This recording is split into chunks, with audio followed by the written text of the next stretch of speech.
If you're always worried about the money, you're always going to be worrying about the money. Right. If you worry about the experience and the product and the client journey and just giving a fuck about what you want to do, the money will always follow. I don't work a day in my life. Right. Like, I love what I do. I love coming in and solving problems. I don't mind working. I don't mind getting up at 5 o'clock in the morning and getting in the office at 6 and leaving at 6 and going home to work out, have dinner, spend time with my wife.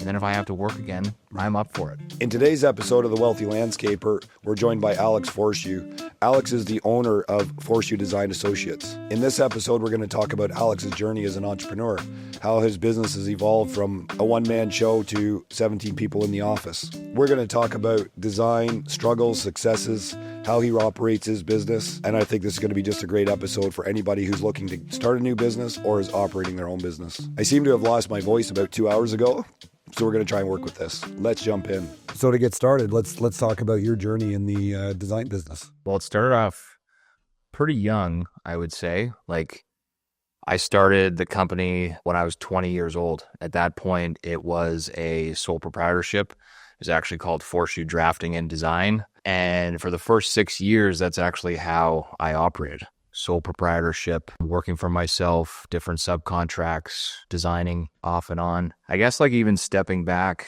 before I started the business, my dad, he was always designing like smaller homes on the side for extra money, extra cash. And when I was very young, I remember going down into the basement and seeing a massive drafting table. And my dad was actually drawing with pencil and paper and putting together permit drawings. And so at a very young age, I was very influenced from that and just loved the artwork. I was always sketching, looking for a summer position and getting into college, into the architectural program at Conestoga College. I actually moved to Port Sydney and worked for a company called French's Fine Homes. Yeah, I know them well. And so working with French's Fine Homes, I was working under the lead draftsman there, and I was designing a little bit, detailing, and through that I was very low on the totem pole. And I remember Larry French, the owner, he would always come through the office and he would ask, okay, we need some help out on site. Who wants to go? And it could be a shitty day out and whatever, but for some reason, this was when I was 18 years old. For some reason, I understood that if I could get out onto site and I could understand and see construction and how it's actually built, then I could retain that knowledge and information, and I could actually then draw it on paper and it would make a design. And I felt that would be the easiest way. So I would always put my hand up. And I would always say I would go out and pick up 2x4s or shingles or whatever it was. So I did that for a couple of years. Got a lot of great knowledge and information from French's. And when I was finished with school, actually backing up, when I was in school, I started Foreshew Drafting and Design, 20 years old, working in between classes late. I remember you showing me some of your old sketches. Yeah. We won't show those. We won't show those, but working in between classes at night and working for mainly architects and other designers that were needing drafting assistance and just dipping my toes in to see where I could get work. And through those years in college and just having some exposure there, I got to see what kind of vernacular I really liked. And I really was aligned and loved using heavy timber and integrating structural steel, and just the relationship between those two raw elements is so beautiful. And so I really wanted to get more experience in that realm. And I knew that partnering or working with a heavy timber frame manufacturer or fabricator was the way to go. And us being in Canada, like British Columbia, is definitely the motherland where all timber frame is. So I made a lot of cold emails, let's call them. And basically I was just writing an email to different timber frame manufacturers and just saying, hey, this is my portfolio. At the time, I thought it was amazing. This is my portfolio. This is what I can do. I'm willing to work. Let's get something going. And I didn't get a lot of responses, but at least you tried it, right? Didn't get a lot of responses, but the one response that I did get, and that's the one that always counts, it only takes one, is I got a response from Jeff Bose at Canadian Timber Frames, and that is located in Golden, British Columbia. And he said, hey, we are starting a new design department. Why don't you come out and help us start it? And I said, fuck yeah. Perfect. And 23 years old, had a year left in school. And this, for some strange reason, at 23 years old, I thought, you know what? Like, you go to school all this time to get your foot in the door, to get a good job, to learn about the experience and get more knowledge. It's like, I already have my foot in the door. So why do I need school? I already have a business. I have this great opportunity. I'm finished with school. So I quit. My parents did not like that at all. They never do. No, but like, kudos to my dad. Like, I made a decision. Him and I flew out to Calgary, rented a car, made a trip out of it, went to see the operation. Very legitimate. So I moved out there at 23 years old. Packed up my car with all my belongings and headed out there and dove right in. So that company was primarily designing heavy timber frame components for custom designed homes. They would fabricate it, package it all up, ship it out.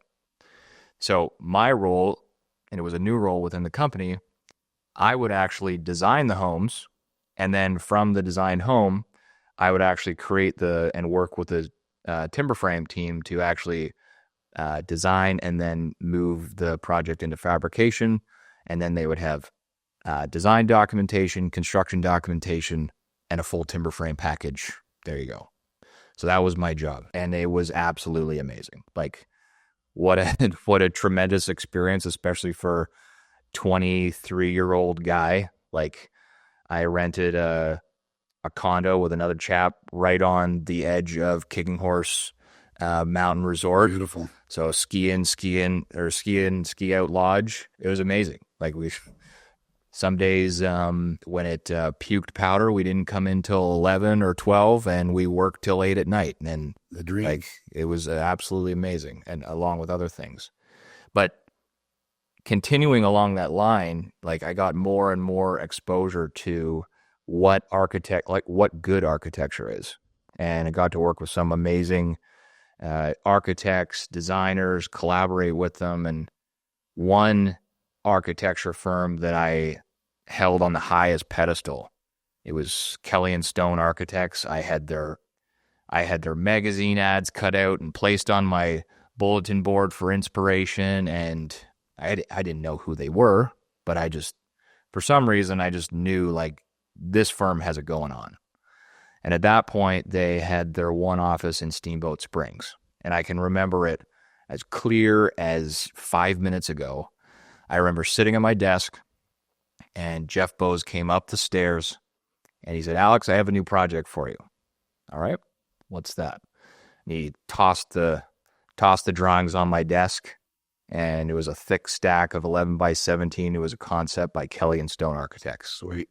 And I shit my pants. Did he know the connection? No, not at all. I was like so starstruck, and I was like, okay, like, what are we doing? It's like, you're going to be doing all the construction documents for a house in Kentucky.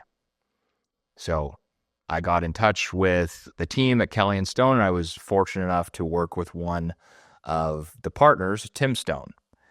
And so I worked with Tim through different design changes, through the structural, designed the timber frame, and actually completed all the construction documentation and modeling for that project in Kentucky.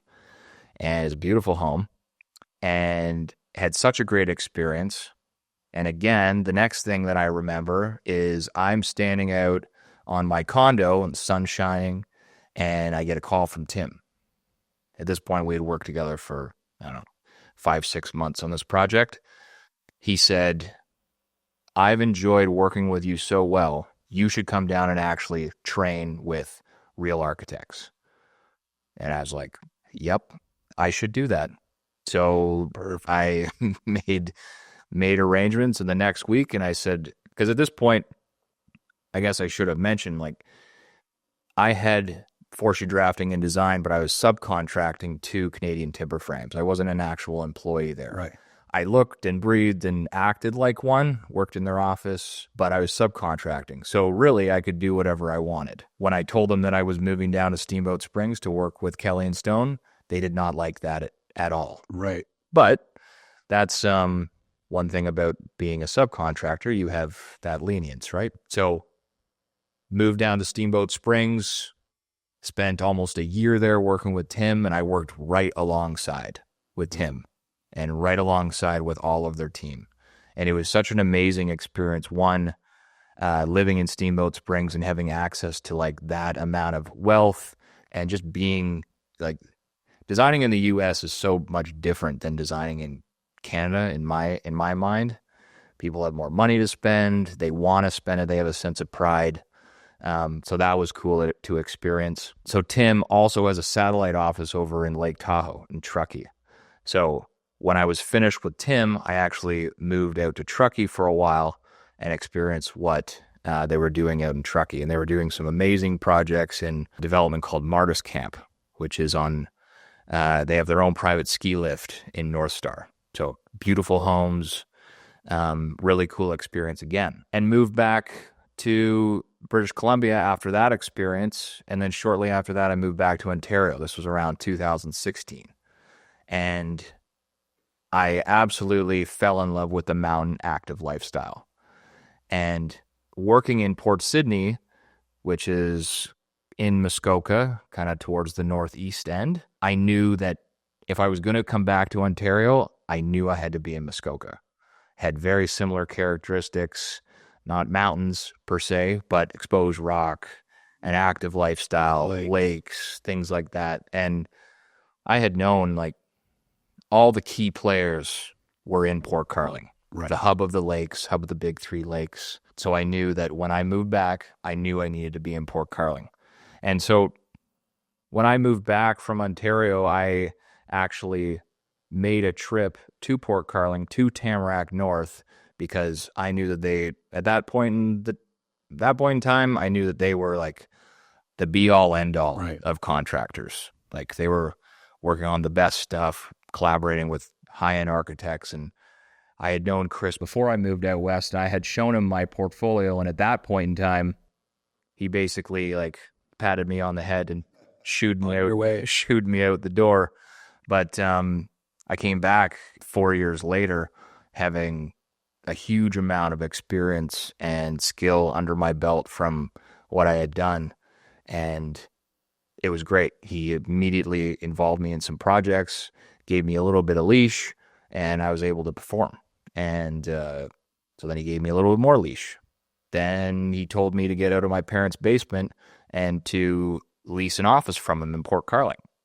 Then I did that. Then I hired my first employee.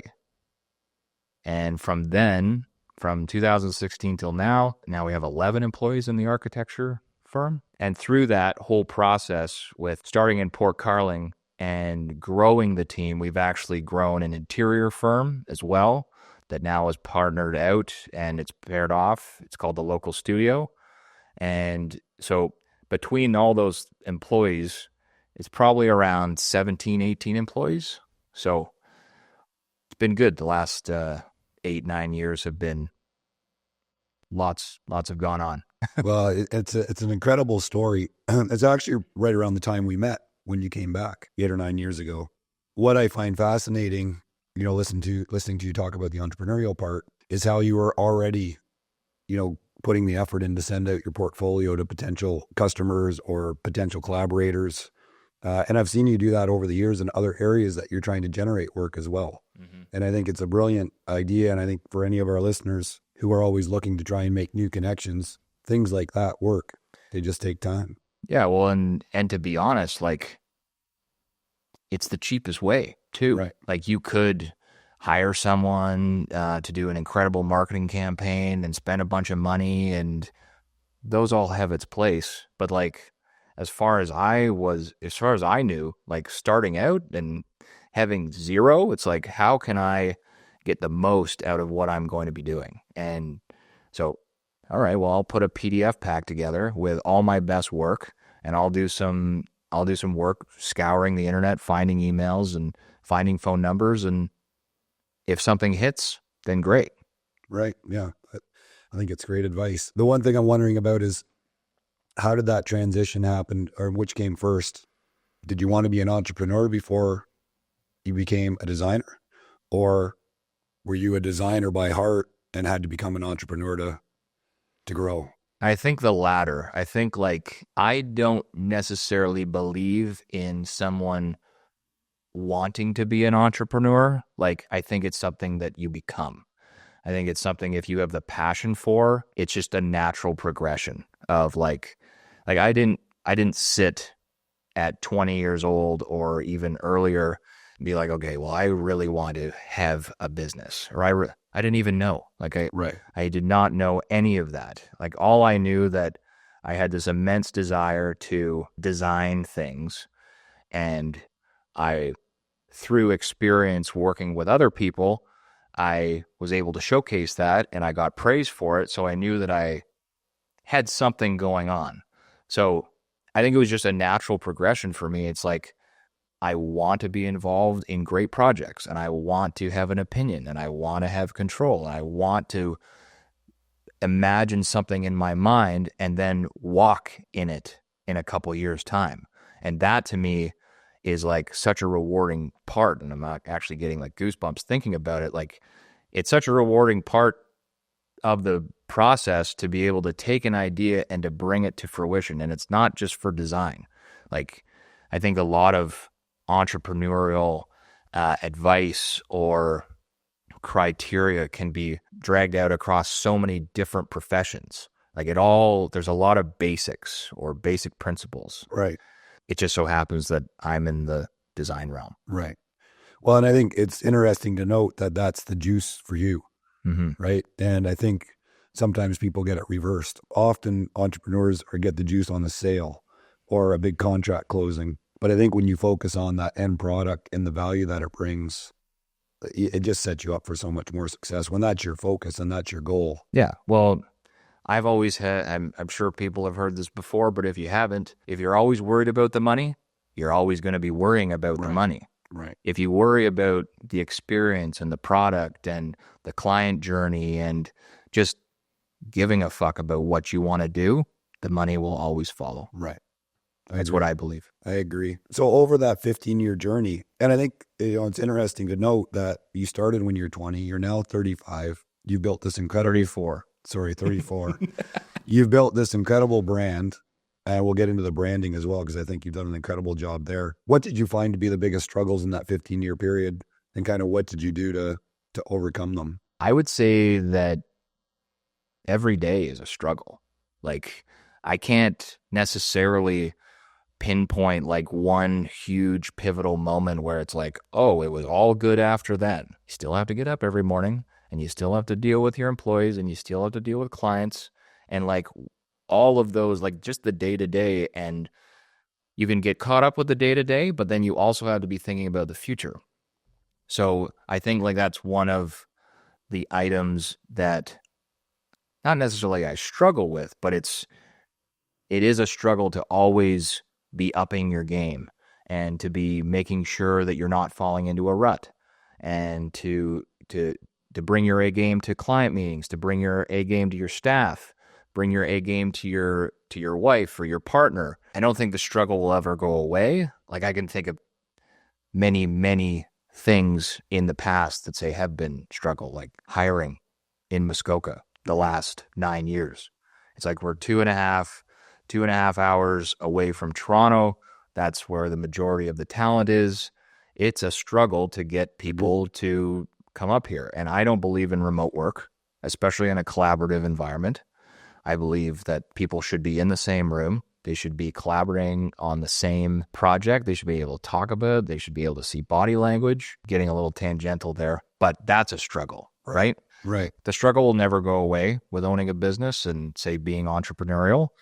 Because you're always trying to level up, level Right. up. I think that's an interesting thing to note too, because one of the questions I had for you was, what are one of the things that you notice? You get the opportunity to work with a lot of different people, a lot of different customers and trades. What do you think is a noteworthy struggle that you see in other companies? One of the biggest things I've noted is willingness to change. Good one. I can think of a handful of people where it's just like they have their recipe and they've struck gold once and they keep coming back to the same place, same place. Times change. The world changes. The way we work changes. Mm-hmm. And you can't just keep coming back to the same place. You got to invent new procedures. You got to think differently, market differently. It's almost constant, especially to be ahead of the game. Right. One thing that everyone really has to be mindful of is like concentrated, calibrated change and calculated change is necessary. Like you can't perfect anything. Like there's no such thing as a perfect procedure. Might be for the next month, but it could change. Right. And I think being able to be okay with that and accept it is a huge milestone for someone to check off their box and be like, you know what? Yeah, that's right. Mm-hmm. I'm okay with that. Right. So let's just accept it. Yeah, just accept it and roll with the punches. I think that's one of the challenging things about being an entrepreneur. Having those those are the things that I love about every day. Sometimes they all come at once. Sometimes they're not for weeks. But I think that totally shifting style or shifting trends are always one of the fun parts. So along your journey being an entrepreneur, you've had this great rise from start to where you are now. I know you use a business coach, which is something that I'd like to hear about. But how do you think you've evolved over the time frame? Obviously starting with no employees to 1 to now 17. As a leader, you need to evolve and change. But how has that coach helped you evolve as your business has grown? Yeah, so the business coach, I hired a business coach a little over 4 years ago, and that's how he was introduced to me as a business coach. His name is Chad James. At that point, he was living in Steamboat Springs, and he was actually coaching my mentor, Tim Stone. Right. So Chad and I started working together, and I'm still with him, so obviously it's helped me immensely. Yeah. But one thing that I've learned over the years, that you may want to hire a business coach to help you with business, but I truly believe, and Chad is really good at this, integrating business and personal life, because I'm sure everyone listening to this, they can agree that business and personal is so intertwined. They're the same. Yeah, they're the same, especially if you're running the business. Mm-hmm. And I think if you can't be upfront, personal, and vulnerable with the business coach or the guy or girl that's helping you with the business, then it's like you're losing a massive part of like the knowledge and what they can impart on you. So like, I don't know, if I ask Chad, it might even be like a 60-40 split that we talk personal versus business. Right. How do you deal with this? This is what I feel like. More like thought process and how to look at deals and handle deals and what sales looks like and detachment from the outcome. That's a huge thing that he has taught me. It's a hard one to learn. Oh my God. This is the price. This is the number that I feel that we are worthy of. This is and if you see value in it, you will work with us. And being fine with if they don't want to work or they don't see the value, it's like, no problem, Mr. Smith. I wish you the best of luck. Thanks for the conversation. Onward. Yeah. Yeah. I find that always interesting too. And I agree. I have a different business coach now, but the one I had before, I was at this time frame being a leader where I felt like I needed more support than I did expertise. Yeah. And often as an entrepreneur, you feel like you can't talk to certain people about certain things, or, you know, if they're not an entrepreneur themselves, it's hard to have the same conversation and get good feedback. So she was amazing, and helped me get through a big hurdle. And honestly, I think we kind of went from that 4 to 6 million a year very quickly because of her. And same sort of thing, like a little bit of detachment, a little bit of process, hard on the SOPs. But yeah, I think coaching's a huge one. Oh yeah. So in Muskoka, like what are some of the things you love? Like I know you're doing designs in Oakville and the Caribbean and on the West Coast, on the East Coast. I know you've done some stuff. What is the attraction in Muskoka? Attraction in Muskoka, obviously we're local. So it's great to be 45 minutes to an hour away from the majority of the projects that you're working on. The people that vacation here are affluent. They want something unique. They're not afraid to take some risks, which as a designer is awesome. Like we can experiment with things. We can try new things, create different designs that no one has seen before. Summer life here is amazing. Winter's got its pluses too, but the majority of the pluses are in the summertime. Trades here are great for the most part. So that's like, you can design so much, but if you don't have the right general contractor or subcontractors involved, design's going to fall flat just because of experience or lack thereof. And so Muskoka's got a lot going for that, for it in that respect. I'd say that's the main ones for me. Yeah, I like it. Talking about Chad, your coach, what are some of the other things that you do to try and help yourself become a better leader? I know you're a big reader. Well, trying to get more into reading, yeah. So I don't get a lot of time to sit down and read physical books, but I love listening to books when I'm going to and from work or on an airplane or something. A few books that I've read of late, 2 by Stephen Pressfield, War on Art, Turning Pro, and 5 Dysfunctions of a Team by Patrick Lencioni. That's a really good one. Got a lot of great, that's more of like a fable or a storytelling book, but there's a great graphic at the end that you can find online where high functioning team, dysfunctional team, and what characteristics of those 2 different styles of team hold. It's great to like have in your back pocket. Right. Amazing. If you're a sponge and you can constantly evolve, it's amazing. When it comes to branding, I mean, we'll make sure the links are on everything here, guys, but your branding's incredible. Your videos, the one you did a few weeks ago that looks like a commercial, was fantastic. I think the message is always good. I love the narration that you're doing now with walking through sites and talking about what and why. But what are your takes on branding and building a good branding team? I didn't necessarily sit there and like how to think about how to make a good brand, but I did want my stuff, whatever we put out there, whether it be a project, a marketing piece, a video, it to stand out. And in order to stand out, you got to really think about how it's going to stand out and who your audience is.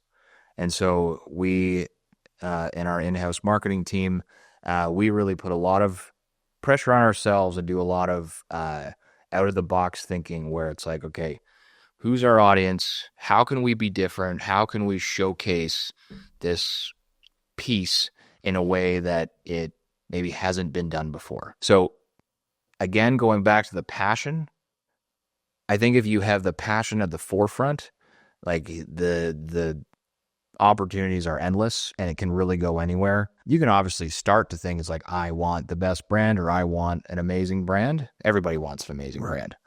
But I think like if you really have drive and passion and think about it a long time, I think the outcome will be amazing. Do you apply that same sort of strategy to, helping your customers solve their problems in design? Our business is a service-based business, right? So like our job is to solve design problems every day for our clients. And a design problem for our clients might be a $3 million 2-story boathouse, right?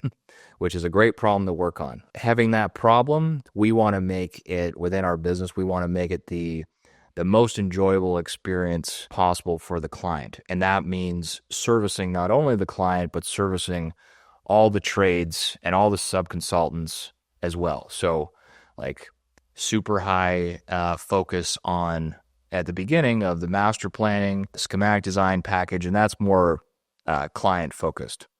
We want to excite them. We want to create something that they've never seen before, that works well for their family, that works well for the property, get them excited, and then hire the rest of the team. So we're tendering out to general contractors, getting them on board, subconsultants, getting them on board. But then throughout the process there, we're always wanting to give the best package and the most amount of information to those subtrades so that their job can be done correctly. So therefore, the clients also have a great experience working with them. So it all comes back to the client for me. When they walk through the door of whatever structure we've designed for them, they want to say, I want them to say, what an amazing experience. We had all the information that we needed. We made all the right decisions. We had the right team behind us. Amazing. And look at what we get to enjoy. Right, right. One of the things that's always impressed me with your business, and we've taken notes from it at Muskoka Landscapers and obviously together, not vast, but the welcome packages. I mean, it's amazing. And I'd love to see some of your older ones. The non-existent ones. Yeah, like that. I think that's a great note for everybody watching that does design. And even if you don't do design, if you work with a subcontracted designer, that whole experience to be able to give somebody a great welcome package with previous projects, kind of how your systems work, I think that's a real evolution in the business and kind of just sets you apart and gets rid of the whole holy shit or you're full of shit. But what would you say, what other things do you do to try and evolve your business? I've got a ton of work to do on, like, the business has been around, is Foreshew Drafting Design for the first 6, and this will be my 9th in Foreshew Design Associates. So been around a while. Next year. Yeah.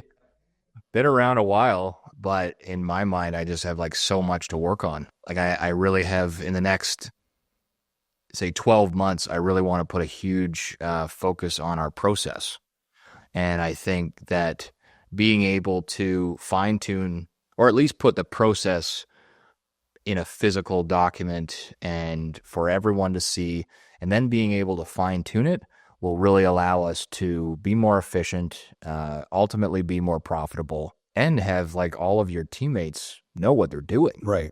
Like, instead of it just being all in here, it's there. Yeah, better experience. Yeah, well, better experience for the team. So evolving that in business, that's a big one for me that I want to do over the next 12 months. But as I said earlier about the willingness to change, I am willing to change. I'm definitely pro change as long as it's calculated and it's in the right direction. That's a lot of great information right there, because I think knowing when to evolve and knowing what you need to do to evolve is a skill that sometimes takes years to figure out. And I think a lot of people, can operate on kind of what got them there, but won't take them where they're going. Yeah. So unless you are constantly evolving and educating yourself, or have a business coach who's done it, or you've got mentors who have done what you're trying to do, I think that's a big key. What would be one big goal that you could share with us today that you have, in the next 5 to 10, 15 years for your business? I just touched on a mini goal, right, with developing the process and almost making it very apparent, like, this is the Foreshew way. I think that would be a mini goal of mine, but I think a stretch goal in that 10 to 15 or maybe 5 to 10. I think where I learned my craft and where I honed it the most was in the mountains, British Columbia, Colorado. My favorite state is Colorado. It would be so cool if I could figure out a way to have a satellite office in one of those mountain towns and deliver the designs that I fell in love with. Like, a lot of people see my designs and they always, for some reason, I don't know why, they always say like, oh yeah, there's a little bit of Western influence on that. It's like, I would say that's very true. I don't know what you're exactly pointing out there, but I love it anyways. Yeah. In a mountain town, having a small firm, being able to do 5 to 10 projects a year, living within the mountains, having that ski lifestyle, mountain bike lifestyle, and being able to offer that to a team. Like, I had an amazing time, and I would know that my team would love it too. Certainly. Yeah, I would have amazing time.